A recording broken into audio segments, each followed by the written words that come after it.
Shadow of the Tomb Raider è il terzo e ultimo capitolo con protagonista la famosissima Lara Croft. Il reboot della saga, creato nel 2013 da Square Enix e Crystal Dynamics, vede il progetto passare nelle mani di Eidos Montreal, che forte di un gameplay già rodato è riuscita comunque a introdurre qualche piccola novità, non snaturalizzando la serie e facendogli fare quel piccolo salto di qualità di cui il gioco aveva bisogno.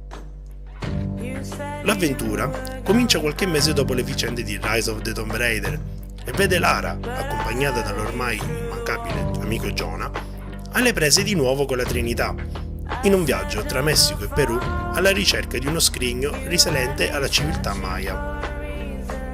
Sul fronte del gameplay, Shadow of the Tomb Raider si presenta come un action adventure in terza persona, riproponendo le stesse meccaniche viste nei precedenti capitoli. Troviamo le innumerevoli scalate, sezioni a nuoto, le classiche orde di nemici ed enigmi ambientali ben congeniati, che vedono nelle tombe nascoste il punto più alto raggiunto dalla serie. Il tutto arricchito da una componente stealth più marcata rispetto ai primi due capitoli, con qualche novità davvero interessante che rende il tutto più stimolante e appagante, soprattutto ai livelli di difficoltà più alti. Per quanto riguarda lo sviluppo del personaggio, troviamo un albero delle abilità diviso in 3 sezioni, tutte sbloccabili attraverso punti e abilità o portando a termine le missioni ambientate nelle tombe nascoste. Il crafting è di livello medio, si possono potenziare tutte le armi a disposizione e creare frecce e granate, ognuno con la propria peculiarità. Nel menu, oltre a una mappa più estesa rispetto al passato e ricca di collezionabili, troviamo una sezione dedicata ai costumi, davvero molto vari e tutti indossabili in qualsiasi momento dell'avventura, tranne in alcune missioni dove è richiesto un abbigliamento specifico. Sul fronte tecnico, oltre a non aver riscontrato nessun calo di framerate, Shadow of the Tomb Raider è uno spettacolo per gli occhi.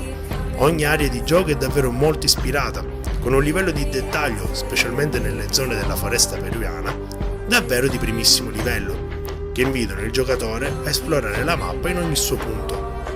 Buona la resa grafica dei personaggi principali, con animazioni ottime ma non eccellenti, e un comparto audio davvero impeccabile, sia negli effetti che nella colonna sonora.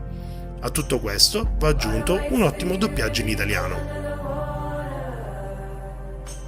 Per quanto riguarda i difetti, mi sento di segnalare qualche piccola sbavatura sulla trama, con una scrittura non proprio eccellente, dialoghi non memorabili e una protagonista che, ahimè, non riesce ad ingranare del tutto, davvero troppo lontana da quella Lara Croft divenuta icona qualche anno fa.